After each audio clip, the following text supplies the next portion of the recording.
Bienvenidos a Charlando con Cervantes, el programa que les ofrece una serie de tertulias con destacadas personalidades de la cultura de los pueblos hispanohablantes. A nuestros espectadores les sorprenderá seguramente no reconocer el habitual decorado de Charlando con Cervantes. Efectivamente, hoy es un día especial, nos hemos desplazado hasta Santo Domingo y nos encontramos en los estudios de Radiotelevisión Dominicana para entrevistar al poeta nacional de la República Dominicana. Pero les acompañamos, como siempre, José María Conjet, del Instituto Cervantes. Y Raquel Chan Rodríguez, del City College y del Centro de Graduados de la Universidad de la Ciudad de Nueva York.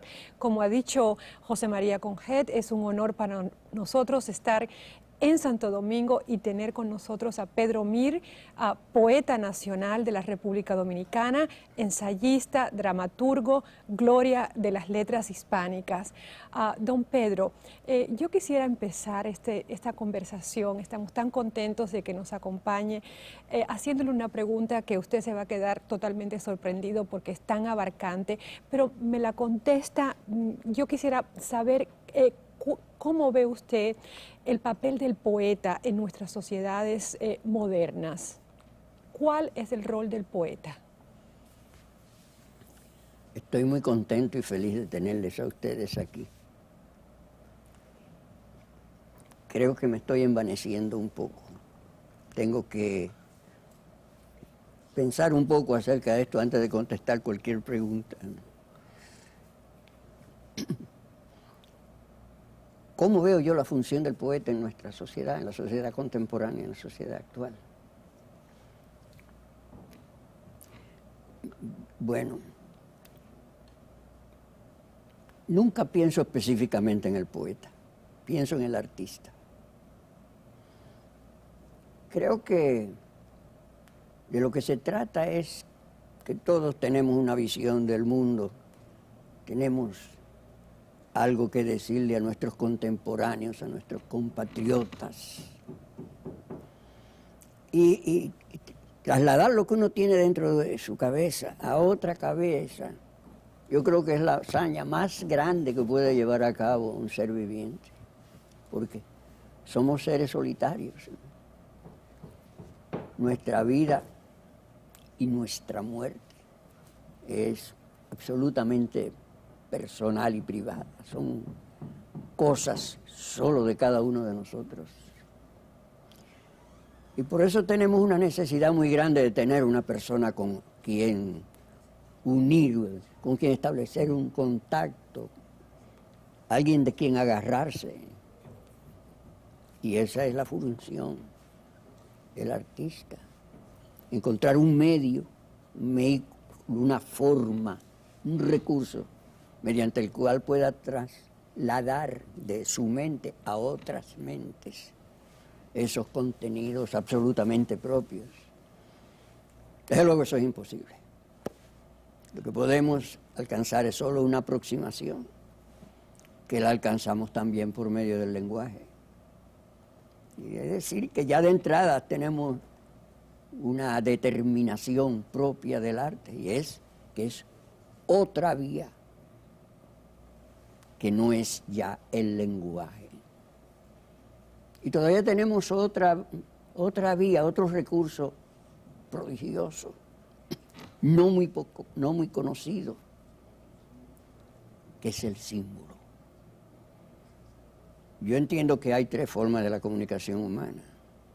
Una que es la comunicación lingüística, otra que es la comunicación simbólica y otra que es la comunicación artística.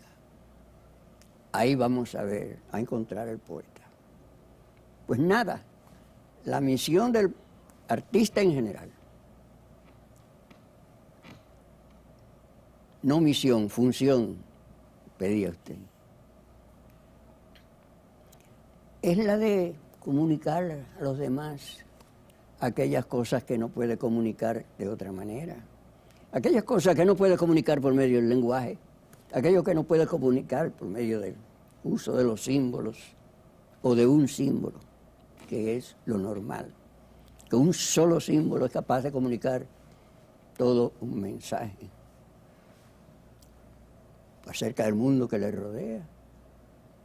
En nuestra época, bueno, la misión del artista es comunicar aquellas cosas acerca del mundo que nos rodea que no puede comunicar por medio del lenguaje, porque si pudiera comunicarlo, pues lo comunicaría por el lenguaje y no tendría necesidad del arte, que suele ser una vía difícil, laboriosa, que a veces exige sacrificios muy grandes. Y entonces el lenguaje es una cosa que lo usamos para todas las cosas, para comprar lechuga, para hablar con el policía de tránsito, para hacer la declaración del hijo primogénito y estas cosas, ¿no? Bueno, ¿cuál sería la función del artista hoy? Bueno, yo creo que tiene una oportunidad inmensa y gigantesca el artista de hoy en general y particularmente el poeta. Es que es una nueva época en diversos aspectos, ¿eh? Está lo del milenio, está lo del siglo, está de un cambio en todas las concepciones del hombre, muy profundo. Yo creo que se liquida el siglo XVIII, ahora. Yo creo que la Revolución Francesa ha terminado. Decía Napoleón, cuando el directorio, una frase que a mí me ha emocionado siempre mucho, muy solemnemente declaró: ciudadanos, la revolución ha terminado. No había terminado la revolución, terminó ahora. Yo creo que todo ese movimiento mundial, todo ese escándalo, toda esa perturbación tremenda que trajo el socialismo, no era otra cosa que la continuación ininterrumpida y casi sin cambio de estilo de la Revolución Francesa. Se continuó en 1830, se continuó en 1848, se continuó en 1870, y ahí hubo lo de la Comuna Francesa, y finalmente desemboca en 1917. Eso es una continuidad ininterrumpida, y eso terminó ahora. ¿Sabe cuándo terminó? En 1989, exactamente 200 años después. Bueno, eso es el pasado. ¿Y el futuro? Ahí entran los artistas. Porque eso no lo podrán decir en un discurso. No podrán repetir la frase de Napoleón. ¿Qué es lo que viene? ¿Qué nos espera en el siglo XXI? Solo por la vía artística se puede intentar una aproximación. Como ve, eso es solo para comenzar a hablar.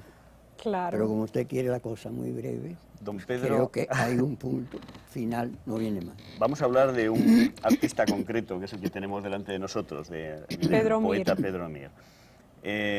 Usted ha declarado en alguna ocasión, lo ha escrito, lo ha dicho también en entrevistas, que cuando comenzó a escribir poesía, era muy joven, imitaba a algunos poetas dominicanos y a Rubén Darío y a los modernistas, y que fue su compatriota Juan Bosch el que le puso en el camino de lo que sería luego su labor literaria, a hablar de su país, a hablar de la realidad dominicana y especialmente de aquellos menos favorecidos por la fortuna. Exactamente. ¿Nos puede hablar de estos comienzos? ¿Cómo descubre usted efectivamente su vocación y su estilo, lo que va a ser su voz lírica?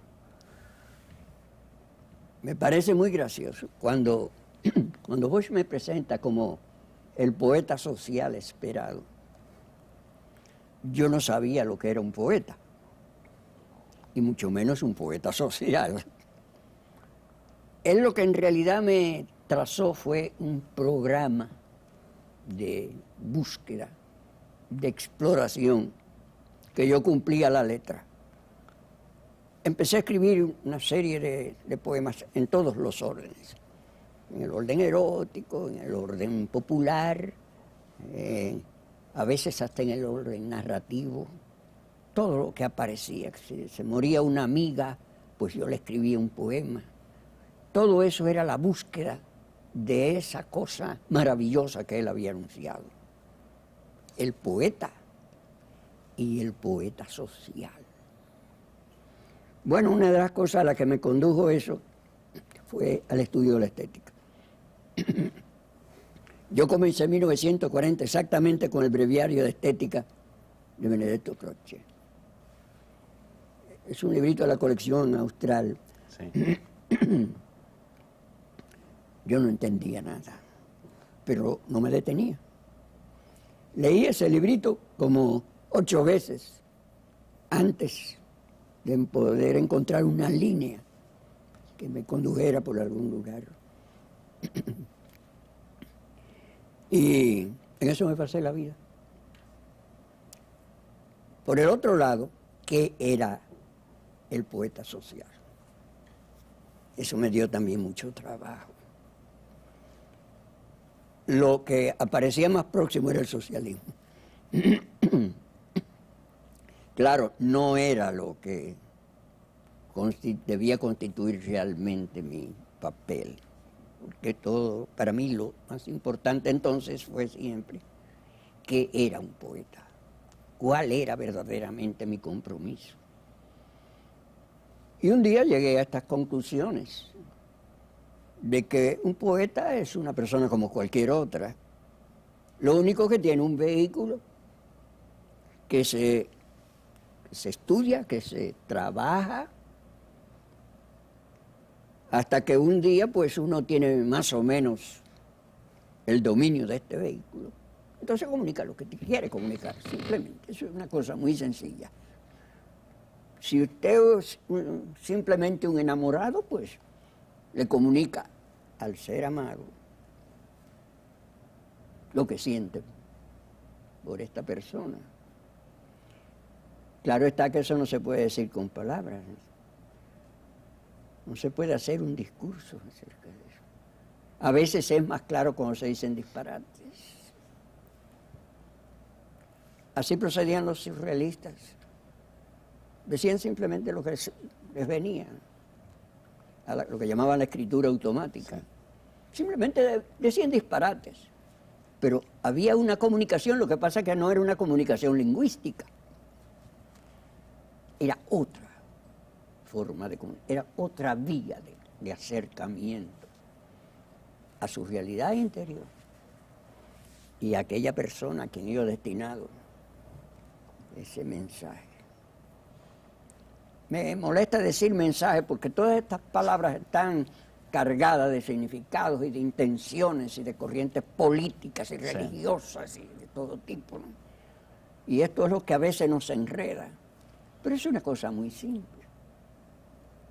Usted quiere ser un artista, comuníquese como quiera, menos por la vía lingüística o la simbólica.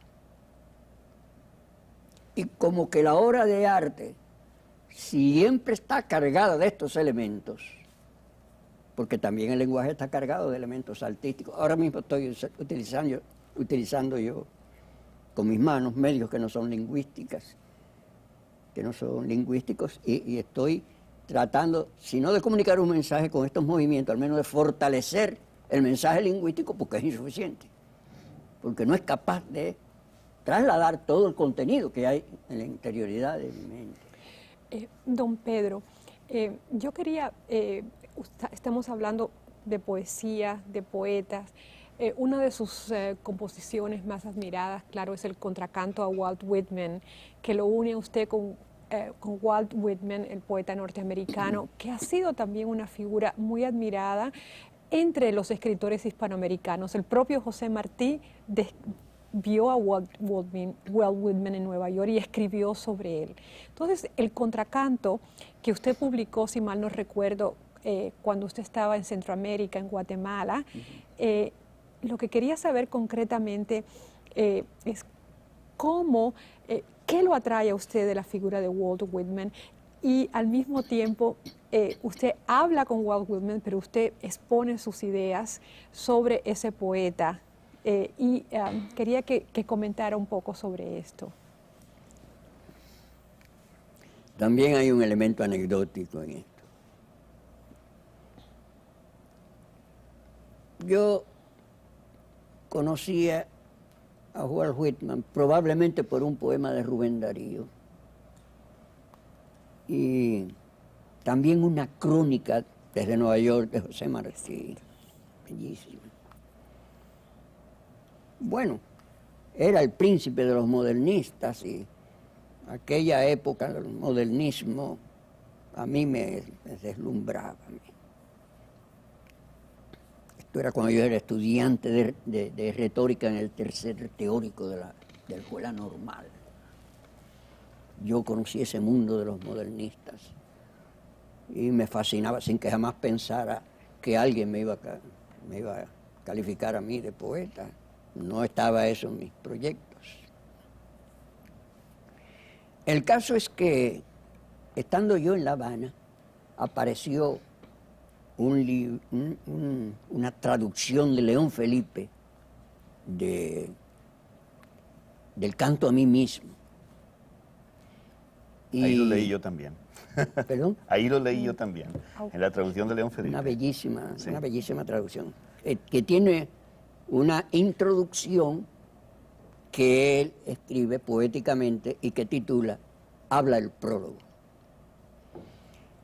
En ese poema, él hace una presentación de Whitman en el que hay unos versos en que literalmente dice que él prefería a Whitman el heroico antes que a Whitman el demócrata. Entonces, yo me decía, pero el héroe es en la guerra donde se manifiesta. ¿Qué le pasa a este caballero? Me quiere convertir a Whitman en un guerrero. Y eso a mí me llenó de ira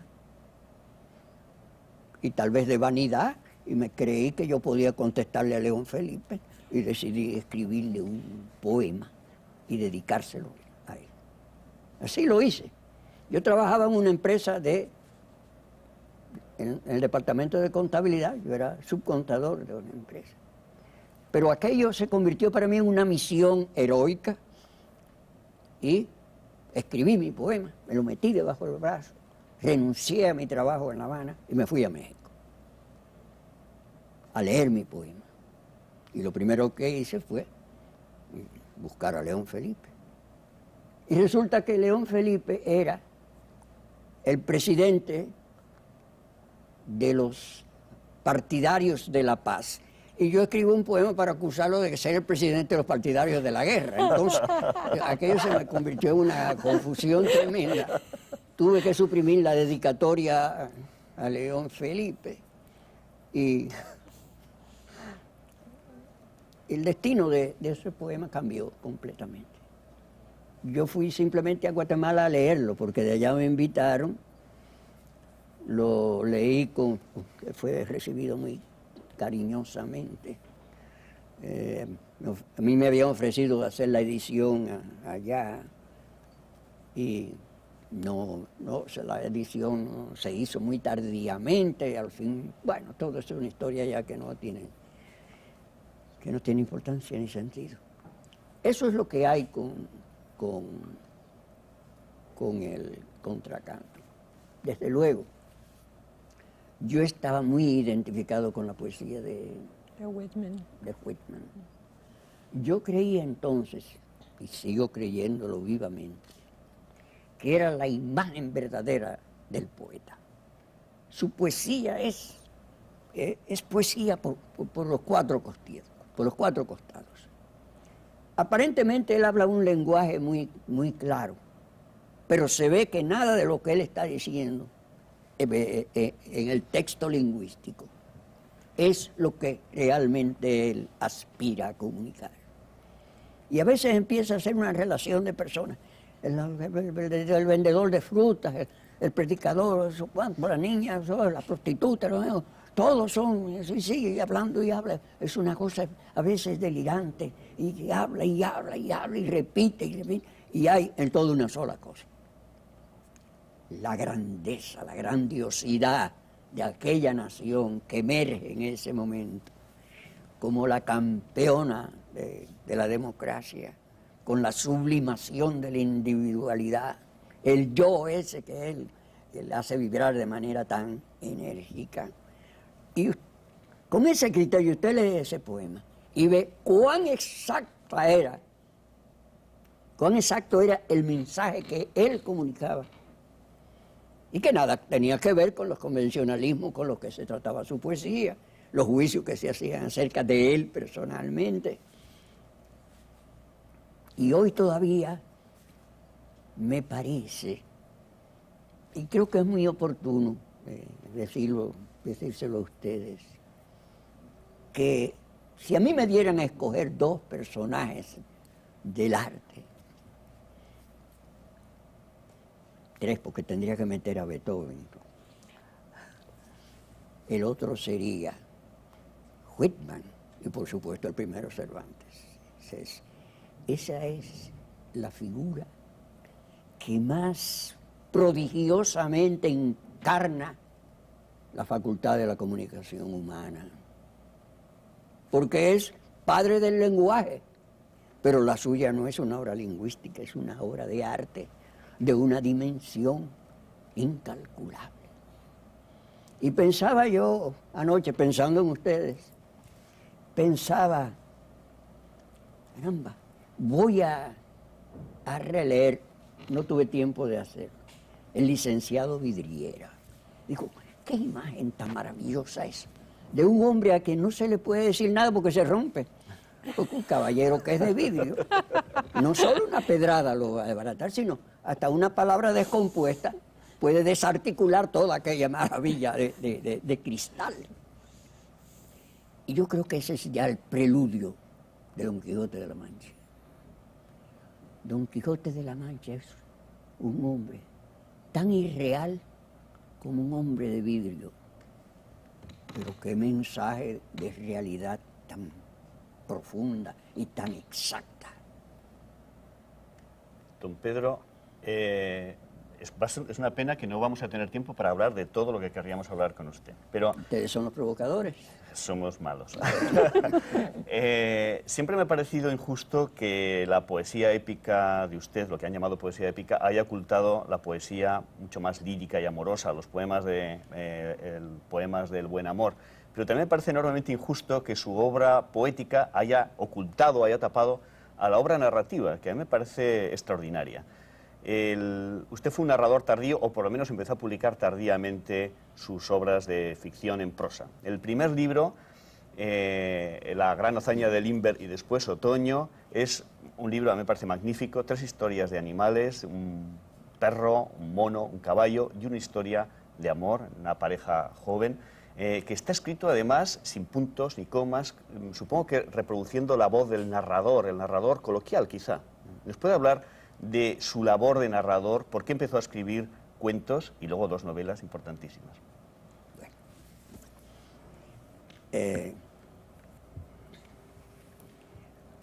yo tenía entre mis deberes en la universidad realizar una investigación en el campo de mi asignatura y publicar obras.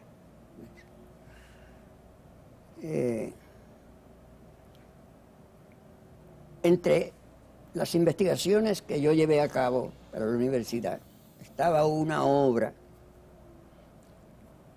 que se denominaba La noción de período en la historia dominicana. Era una nueva periodización de nuestra historia, completamente en controversia con la periodización tradicional. Ahí yo decía una serie de cosas que pensaba que no serían recibidas muy gustosamente por mis lectores y hasta por mis patrocinadores. Entonces se me ocurrió que yo debería buscarme otro vehículo y contar en términos de ficción lo que es la noción de período contaba documentalmente, con sus citas y sus referencias. Tenemos solo 2 minutos. Y así escribí. Así escribí Cuando amaban las tierras comuneras, que es un resumen en 2 minutos de lo que contaba en La Nación de Pereira. Muy brevemente, hay un poema suyo que a mí me parece muy hermoso, Meditación a orillas de la tarde, en que usted, la voz lírica, contempla las islas del Caribe para terminar en el Caribe. Quisiera preguntarle si ese mensaje de la voz lírica de optimismo al mirar al Caribe lo reafirma usted. Pero soy el ogro del programa, tenemos muy poco, 1 minuto, tendría que decir una respuesta rapidísima. El optimismo del lirismo.